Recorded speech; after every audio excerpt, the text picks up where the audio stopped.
Break के बाद आपका स्वागत है। आज का इवेंट्स कैलेंडर, वीकली एक्सपायरी, दूसरा रिजल्ट्स हेवी डे, 5 निफ्टी की कंपनीज हैं, Asian paints, axis, Bajaj finance, ITC, Tata consumer, 10 इसके अलावा वायदा बाजार की और कंपनीज के नंबर्स।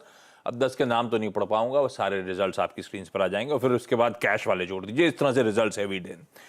ट्रैक्सन टेक्नोलॉजीज जो आईपीओ आया था, ठंडा रिस्पांस मिला था और आज दिन भी थोड़ा गड़बड़ाता हुआ। देखते हैं कैसी होती है इसकी आज ट्रैक्सन की लिस्टिंग। 2 टाइम्स ही सब्सक्राइब हुआ था ये आईपीओ और पूरी तरह से ओएफएस था, 309 करोड़ रुपए का। पीटीसी इंडस्ट्रीज की बोर्ड मीट, प्रेफरेंशियल शेयर्स या वारंट्स जारी करने का मन। सुजलॉन एनर्जी के राइट्स इशुएंस का आज आखिरी दिन, वो राइट्स इशू आज क्लोज होने जा रहा है। आनंद राठी वेल्थ में 5 रुपए का इंटरिम डिविडेंड, एंजल वन में 9 रुपए के इंटरिम डिविडेंड का एडजस्टमेंट आज होगा।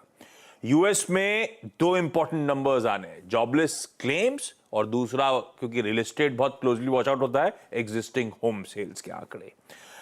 फेड के कई सारे गवर्नर्स की स्पीचेस लाइंड अप है, कोई गवर्नर लीजा कोक, तो कोई गवर्नर जेफरसन, कोई गवर्नर मिचेल ब्रोमैन, सबकी स्पीचेस आज शाम को लाइंड अप। यूएस में आज फिर results heavy day, Philip Morris, एटीएनटी, ब्लैकस्टोन जैसी कंपनीज के नंबर्स वहां पे आएंगे। देख ही रहे हैं टेस्ला के खराब नंबर्स पे कैसे नैस्डैक इस समय आफ्टर आवर्स में रिएक्ट कर रहा है। पीएम मोदी का गुजरात दौरे का डे 2 है आज, तो वो स्केड्यूल जो है वो आपकी स्क्रीन पर आ जाएगा। डिफेंस एक्सपो में आज इन्वेस्ट फॉर डिफेंस नाम का एक डिफेंस मिनिस्ट्री ने पहली बार कहा जाता है इस तरह का मार्की इवेंट लॉन्च किया है। डिफेंस मिनिस्टर राजनाथ सिंह साहब इनॉग्रेट करेंगे। बेसिकली भारत के डिफेंस सेक्टर में इन्वेस्टमेंट्स को प्रमोट करने के लिए आज का वो इवेंट है, जिसमें भारतीय और foreign original equipment manufacturers participate करने जा रहे हैं। इंटरेस्टिंग। पुणे में आज वो डेवलपिंग कंट्रीज वैक्सीन मैन्युफैक्चरर्स का नेटवर्क, उनकी 23rd एजीएम है। मनसुख मांडविया साहब इनॉग्रेट करेंगे और फ्यूचर पाथ क्या होगा, हमारी तैयारी क्या है इस तरह के पैंडेमिक रिस्पांस के लिए, उस पर फोकस। और जाते जाते सबके लिए इंपॉर्टेंट है इस समय आईसीआईसीआई क्रेडिट कार्ड वालों के लिए। और अगर आप अपने रेंट पे करते थे ना क्रेडिट कार्ड से, तो आज से 1% की फीस इन्होंने शुरू कर दिया है। आई एम श्योर सबके सब कर देंगे। रेंट पेमेंट पे, सिर्फ रेंट पे, ऐसा क्यों? ये इंटरेस्टिंग है। अब कई सारी वेबसाइट्स आ गई हैं आजकल जो आपके प्रॉपर्टी सब कुछ मैनेज करती हैं। आप उसमें उसके थ्रू चैनलाइज कर देते हो वीक मंथली शेड्यूल रेंट का।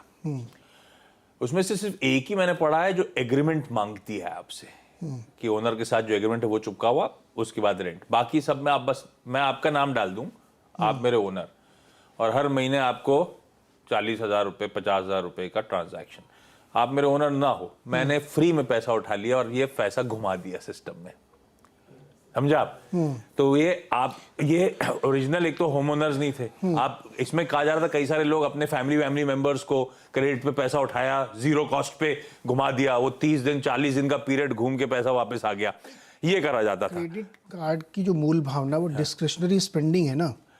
हाँ नहीं, तो होम रेंट में क्या होता था, आप ऐसे शेड्यूलिंग कर देते थे और आप फ्री क्रेडिट लाइन उठा लेते थे और ये पैसा चैनलाइज करते थे, धंधे में इस्तेमाल होने लगा लोगों का पैसा।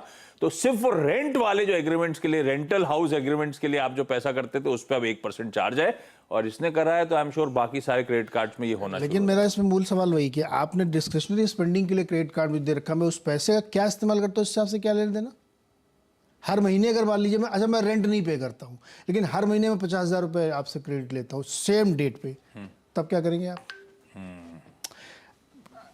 होता है ऐसा कि होम लोन लिया तो होम लोन पे ही इस्तेमाल होना है, लेकिन क्रेडिट कार्ड की जो पैसे हैं वो तो हमारी डिस्क्रिप्शन पे ना, मैं कहाँ खर्च कर रहा हूँ। हाँ, तो नहीं, मैं कर दिया तो देना ही पड़ेगा। इसमें अब से 1% फी अट्रैक्ट होगी, ये ध्यान रखिएगा आप सारे के सारे इशू। तो अब वो खैर उनका आर्ग्यूमेंट भी सही था जब मैं पूरा डिटेल में पढ़ रहा था कि कैसे इस प्लेटफॉर्म के में इसमें कन्वीनियंस फीस भी नहीं लेते थे ये लोग। कन्वीनियंस फी, अरे बहुत ब्रेक वाइटर साहब बोले जा रही हैं राइबा, इस पे आगे बातचीत करूंगा। जो प्लेटफॉर्म्स थे जिनके थ्रू आप रोड करते थे रेंटल एग्रीमेंट, वो कन्वीनियंस फी चार्ज करते थे, उनका पैसा घूमता था, कोई और कमाता था, और लोग अपने घर वालों को मंथली जो पेमेंट्स होते थे डोल आउट करते थे। खैर ये ऐसा उनका क्लेम था।